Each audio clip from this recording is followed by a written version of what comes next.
La citation habituelle. Les objectifs du chapitre.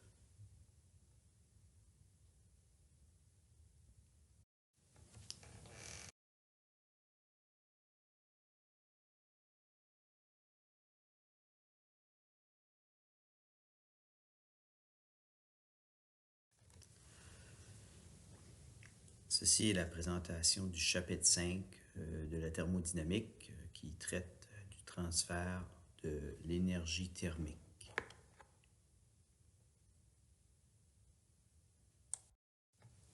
La citation habituelle.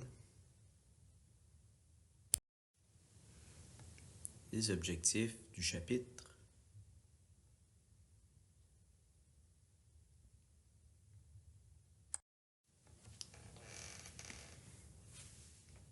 Donc, pour qu'il y ait un transfert de chaleur d'un milieu à un autre, ça prend une différence de température. S'il n'y a pas de différence de température, on va dire que le système est en équilibre, il n'y aura pas de transfert de chaleur. De plus, vous savez, on en a parlé souvent, que la chaleur se transfère toujours de la température la plus élevée vers la température la moins élevée.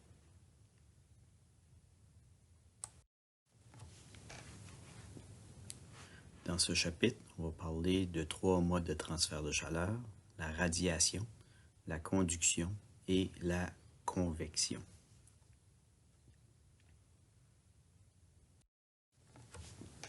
Mais avant, parlons du débit de chaleur. Le débit de chaleur, on peut le mesurer de 2 façons. On peut le mesurer en watts par mètre carré. À ce moment ici, il serait représenté par la lettre Q minuscule point. Et sous la forme que vous êtes plus habitué de voir, qui est la chaleur totale, qui se mesure en watts. À ce moment ici, il est représenté par Q majuscule point.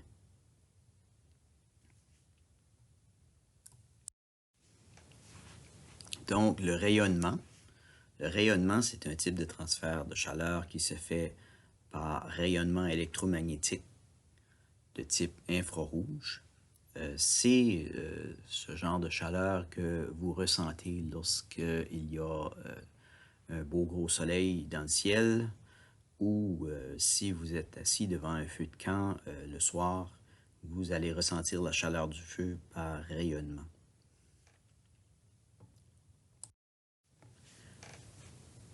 Pour calculer le transfert de chaleur par rayonnement, on utilise la formule suivante. Donc, la chaleur totale est égale à une constante qu'on appelle la constante de Boltzmann, qui est 5,67 fois 10 à la moins 8 joules par mètre carré seconde Kelvin à la 4. Ensuite, multiplié par un coefficient d'émissivité que vous pouvez retrouver dans votre livre de thermo, multiplié par l'air, et ensuite multiplié par la différence de température à l'exposant 4. Et dans cette formule, il faut que la température soit en Kelvin.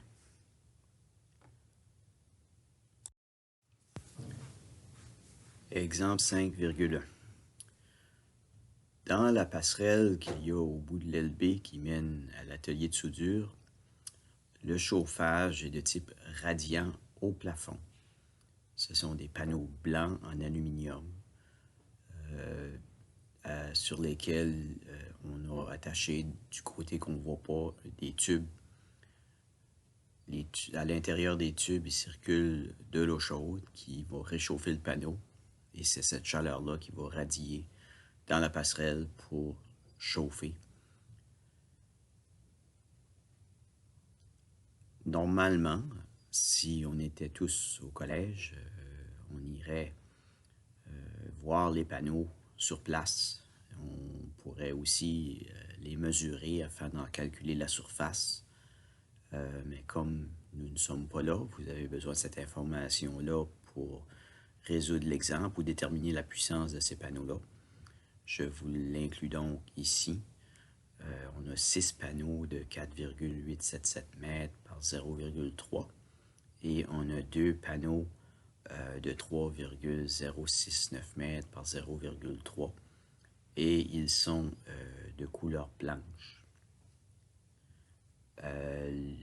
L'exemple va être résolu sur l'acétate suivante. Vous pouvez maintenant mettre pause et tenter de résoudre l'exemple et ensuite aller à la prochaine acétate pour avoir le solutionnaire. Donc, le solutionnaire de l'exemple 5.1. Comme vous pouvez le constater, la première chose que j'ai fait, j'ai changé les températures de degrés Celsius à Kelvin. Par la suite, j'ai calculé l'air total de l'ensemble des panneaux. Et ensuite, si vous allez à la page 173 de votre livre, vous allez trouver que le coefficient d'émissivité pour une surface blanche, c'est de 0,9. Si on applique tous ces chiffres-là, incluant la constante de Boltzmann, dans la formule, on arrive au résultat de 8879 watts.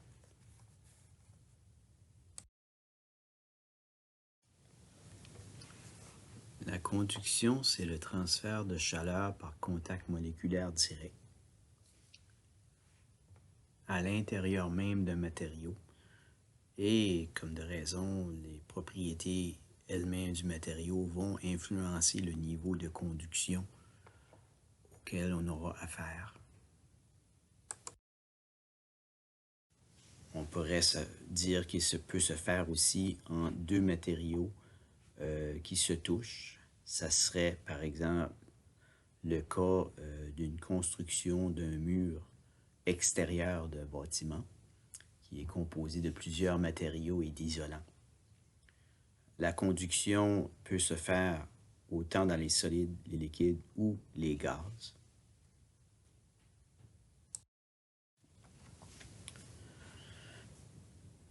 La conductivité thermique, c'est le débit de chaleur par unité de surface pour 1 degré de différence de température pour une épaisseur de matériau donné. Il est représenté par la valeur K. Il se mesure en watts par mètre par degré C. Et il y a aussi les unités impériaux qui sont données là et le facteur de conversion pour aller de système métrique à système impérial. La conductance thermique, moins utilisée pour nous, c'est le débit de chaleur par unité de surface pour 1 degré de différence de température pour une épaisseur de matériel donnée. Elle est en fait l'inverse de la résistance thermique que nous allons principalement utiliser en bâtiment. Donc, la conductance est représentée par la lettre C. Les unités sont en watts par mètre carré degré C. Encore une fois, la conversion aussi pour les unités impériaux sont données. Et la plus importante pour nous, c'est la résistance thermique, la fameuse valeur R dont on entend parler. C'est la résistance au passage de la chaleur d'un matériel donné en fonction de l'épaisseur de ce matériel-là. Des fois, il est donné pour une épaisseur donnée, puis parfois, il est donné en fonction de l'épaisseur. Vous allez voir ça un peu plus loin dans les tableaux. Les unités ici, c'est les mètres carrés degré C par watt. En bas, vous avez la relation qui existe entre résistance, conductance et la valeur de K. Les valeurs de K et de R sont pour les différents types de matériaux qui existent sont données dans les tableaux A10 et A11 de votre livre. Ici, j'ai un extrait du tableau A10 qui donne les valeurs de K pour différents matériaux. Et ici, j'ai un extrait du tableau A11 que vous retrouvez à partir de la page 402 de votre livre, excusez, 403. En fait, ceci est seulement un très court extrait de ce qui est le tableau A11, parce qu'il est sur plusieurs pages. Entre autres, on retrouve les valeurs pour l'air, les fenêtres, les matériaux de charpente, les matériaux de parement, matériaux de finition intérieure, les matériaux isolants, les matériaux de revêtement de sol, les matériaux de revêtement d'ossature, les matériaux de toiture et les enduits. À ce tableau-là, vous pouvez remarquer qu'il y a deux colonnes. La colonne complètement à droite nous donne le RSI pour l'épaisseur donnée du matériau, tandis que la colonne juste avant, elle nous donne le RSI par millimètre. Donc, il faut prendre cette valeur-là et la multiplier par l'épaisseur en millimètres de matériaux qu'on a afin d'obtenir le RSI pour ce matériau-là.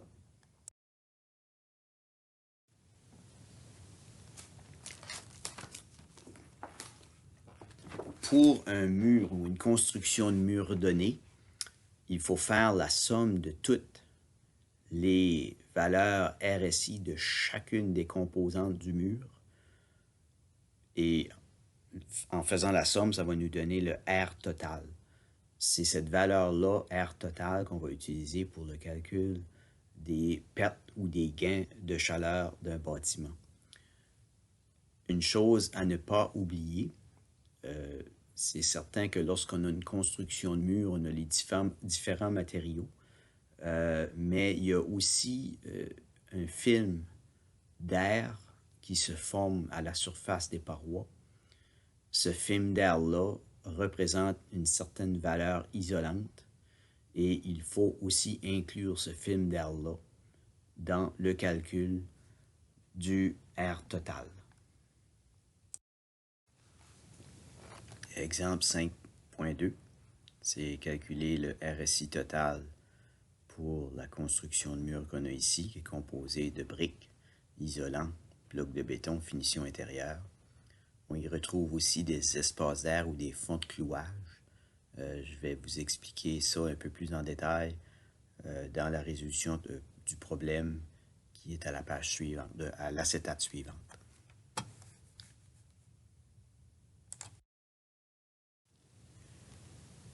Solution de l'exemple 5,2. Une chose que je vous avais mentionnée, c'est que il faut aussi, en plus de tous les matériaux qui composent l'ensemble du mur, inclure les films d'air à l'intérieur et à l'extérieur. De plus, lorsqu'on a un espace d'air présent à l'intérieur de la construction du mur qui enferme de l'air, on doit aussi considérer ça selon l'épaisseur qu'on a. Donc, si vous allez à la page 403, le tableau A11, au tout début du tableau, c'est R. Donc, on a en premier lieu les espaces d'air enfermés à l'intérieur d'un mur. Lorsque cet espace d'air-là enfermé à l'intérieur d'un mur est inférieur à 20 mm, on la néglige tout simplement. Et pour toute grandeur de 20 mm et plus, on utilise les valeurs qui sont données là. Un espace d'air, sachez que ça peut aussi être créé par un fond de clouage. Donc, pour les besoins de cet exemple ici, les espaces d'air qu'on a, on a une de 38 mm, on va donc la considérer, c'est dans un mur, donc ça serait 0,17, et on a une deuxième espace d'air de 25 mm qui, elle aussi, va être considérée pour un mur, c'est 0,17. Ensuite, on a ce qui suit, c'est des films d'air extérieurs et dans les combles. Dans les combles, c'est à l'intérieur des fermes de toit. Et extérieur, c'est à l'extérieur. Donc, nous, pour le film d'air extérieur, on aurait une valeur de 0,03. Finalement, on arrive avec les films d'air intérieur qui sont donnés pour les plafonds. Pour un plafond aussi dans un demi-étage qui sera en angle. On l'a ensuite pour les planchers et les murs. Donc, nous, c'est un mur qu'on a. Ça veut dire qu'on utiliserait la valeur de 0,12. Le placoplâtre, vous allez le retrouver à la page 406 sous Matériaux de finition intérieure.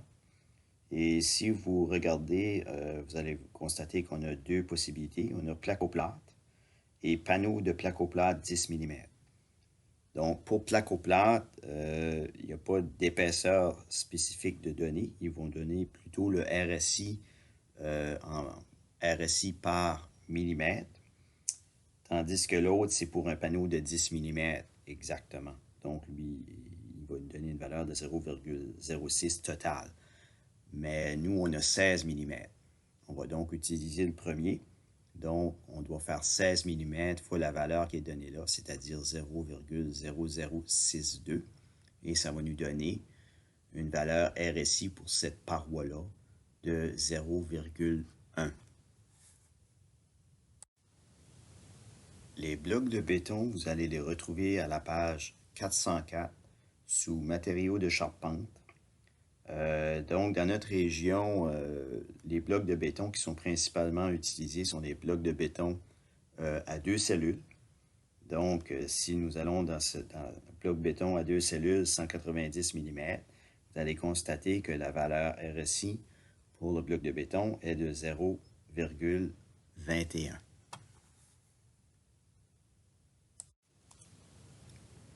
L'isolant semi-rigide, vous allez le retrouver à la page 408 sous matériaux isolants. Dans ce cas ici, j'ai choisi de prendre fibre de verre en panneau pour mur.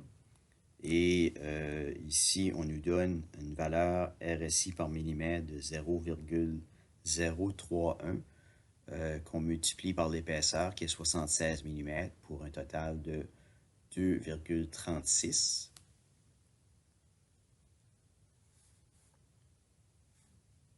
Finalement, la brique, vous allez la retrouver à la page 406 sous matériaux de parement. Encore là, on a deux choix. On a de la brique d'argile et de la brique de béton. Ici, on n'a pas d'indication sur exactement quel type de brique. Je vais donc choisir celle d'argile, qui a une valeur de 0,08. Je sais que c'est écrit 100 mm dans le livre, puis nous, on a 90 mm. La différence d'épaisseur ne va pas faire un gros changement dans la valeur RSI. C'est donc acceptable d'utiliser 100 mm au lieu de 90.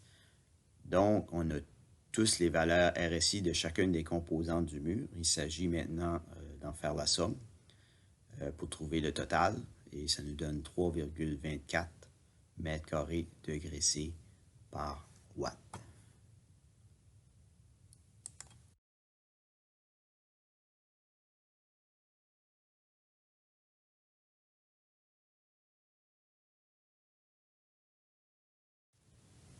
Exemple 5,3, trouver la résistance totale pour cette construction de mur-là. Donc, parement métallique à l'intérieur et à l'extérieur, avec de la laine.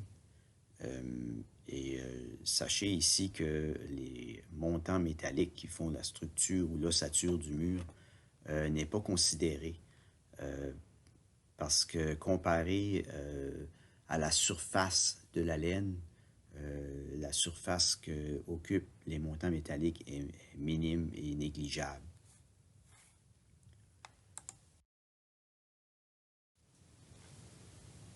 Solution de l'exemple 5,3. Premièrement, les films d'air extérieur et intérieur se retrouvent à la page 403. Donc, pour extérieur, c'est 0,03. Et pour le film d'air intérieur, c'est 0,12.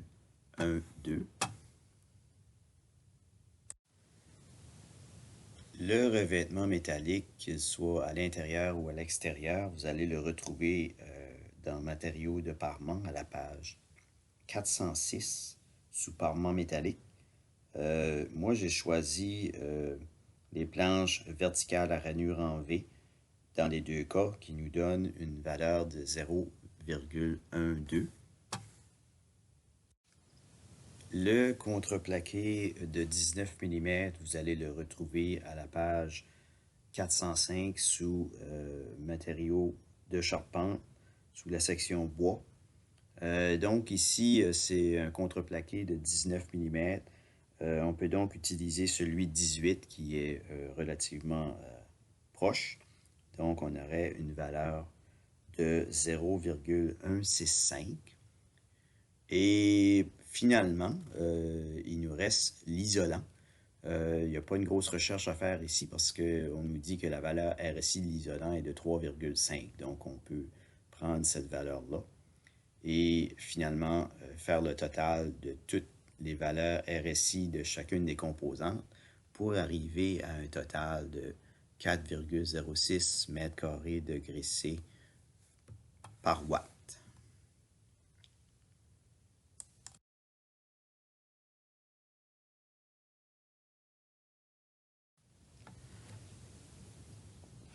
Le transfert de chaleur par conduction se calcule par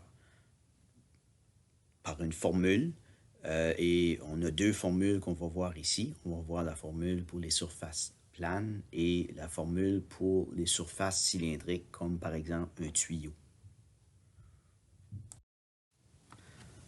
La formule pour les surfaces planes qu'on va utiliser abondamment en bâtiment est donnée ici. Donc la chaleur totale est égale. On va surtout utiliser la deuxième, là, qui est l'air fois la différence de température divisée par la résistance totale du mur.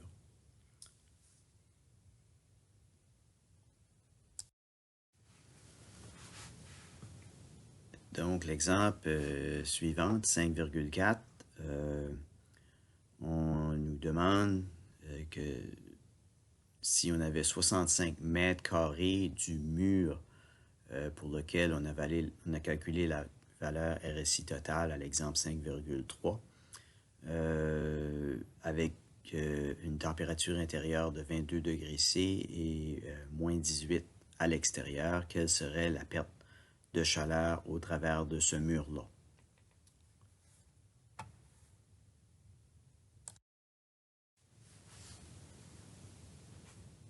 Donc ici, le solutionnaire de l'exemple 5,4 avec une surface de 65 mètres carrés, température intérieure 22 degrés C, température extérieure de moins 18. À l'exemple 5,3, on avait calculé un RSI total de 4,06.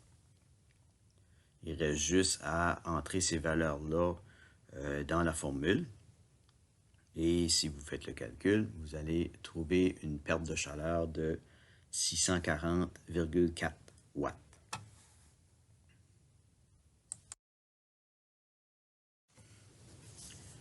Exemple 5,5, on voudrait calculer la chaleur perdue d'un mur de 135 mètres carrés du même type que celui de l'exemple 5,2.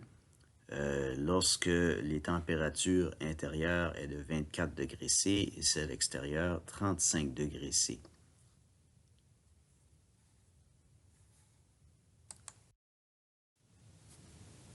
Donc ici le solutionnaire de l'exemple 5,5 avec une surface de 135 mètres carrés, température intérieure de 24, température extérieure de 35. On avait trouvé pour ce type de mur-là, de l'exemple 5,2, un RSI total de 3,24. Donc, si on rentre ces chiffres-là dans l'équation, on obtient une valeur de 458,3 watts. Dans ce cas-ci, ce sera un gain de chaleur. Vous allez sans doute vous poser la question, pourquoi j'ai mis le 35 en avant du 24 et non pas le contraire? Dans cette formule-là, là où on met les températures n'a pas autant d'importance que dans les chapitres précédents qu'on avait vus en thermo. La seule chose, moi je l'ai mis ici pour que ça nous donne un positif. Et par contre, il faut être conscient de savoir si c'est une perte de chaleur ou un gain de chaleur.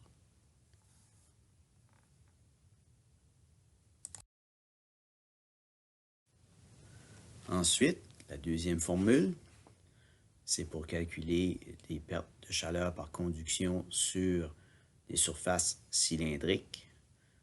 Elle est donnée ici, c'est 2π fois K, qui est le coefficient de conductivité thermique, et non pas R cette fois-ci. Ensuite, multiplié par L, qui serait la longueur, par exemple, d'un tuyau, et multiplié par la différence de température, et le tout divisé par le logarithme naturel du rayon 2 divisé par le rayon 1. Le rayon 1 étant le rayon intérieur de l'isolant et le rayon 2 étant le rayon extérieur de l'isolant. Et on a un exemple ici à résoudre pour une surface cylindrique.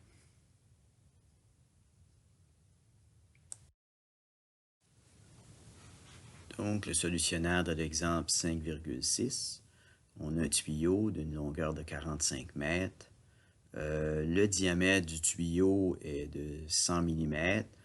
Ça nous donne donc un rayon intérieur du tuyau R1 de 50 mm. Et sur ce tuyau-là, on a une épaisseur de 35 mm d'isolant. Donc, on additionne ça au rayon R1 qui nous donne un rayon R2 de 85 mm. De plus, l'énoncé du problème nous dit que c'est une vapeur saturée à 0,2 MPa et que la température extérieure est de moins 28 degrés C. Donc, on n'a pas la température intérieure, par contre, on connaît les conditions de la vapeur. C'est une vapeur saturée à 0,2 MPa, donc dans le tableau A8, la température intérieure serait égale à la température de saturation pour cette vapeur-là, c'est-à-dire 120,23.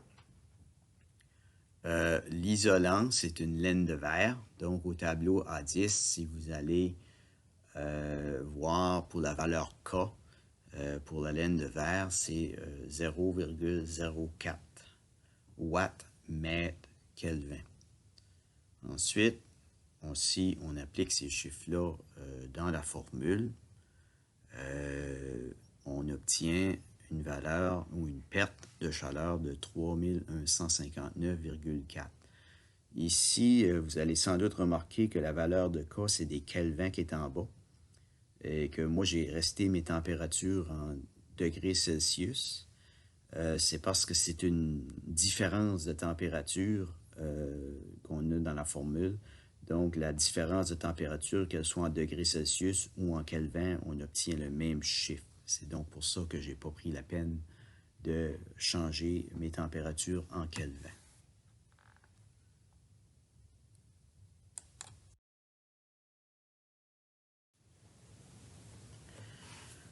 La convection, c'est lorsqu'on a un fluide sous forme gazeuse ou liquide qui va se déplacer près d'une surface solide. S'il y a une différence de température entre le fluide et la surface solide, il va donc y avoir un échange de chaleur. Cette chaleur-là va être véhiculée par le fluide en question. Donc, admettons que la surface solide est plus chaude que le fluide. Lorsque le fluide va s'écouler près de la surface solide, il va emporter avec lui la chaleur de la surface solide.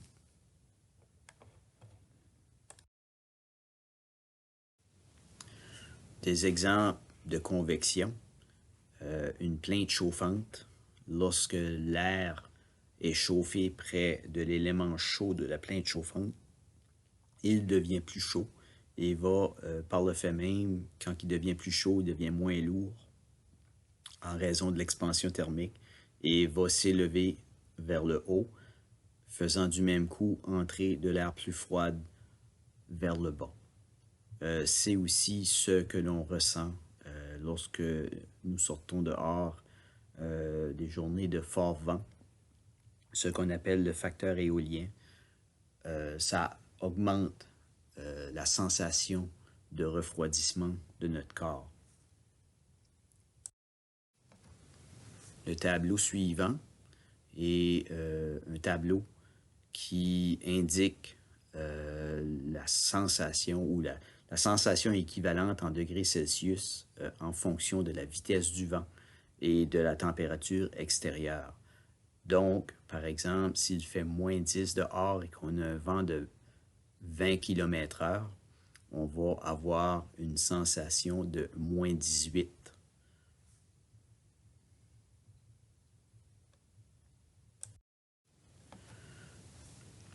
La formule utilisée pour calculer les transferts de chaleur par convection est la suivante. C'est le coefficient de convection thermique multiplié par l'air en contact avec le fluide et multiplié par la différence de température entre la surface et le fluide lui-même. Il n'y a pas de tableau du coefficient de convection thermique de publié dans le livre des thermos pour la simple raison que les possibilités sont énormes. Il y a trop de possibilités, comme par exemple le type de surface en fonction du type de fluide qui pourrait passer dessus. Donc, dans les exemples qui suivent ou dans les problèmes que vous aurez à résoudre, le coefficient de convection thermique sera toujours donné. Exemple 5,7, on a un vent qui balaie une fenêtre de 1 mètre par 2 mètres. La température de la surface de la fenêtre est à 3 degrés C et la température de l'air qui balaie la fenêtre est à moins 3 degrés C. On veut donc connaître quelles sont les pertes de chaleur dues à la convection. Le coefficient de transfert thermique de convection pour cet exemple est de 12 watts mètre carré degré C.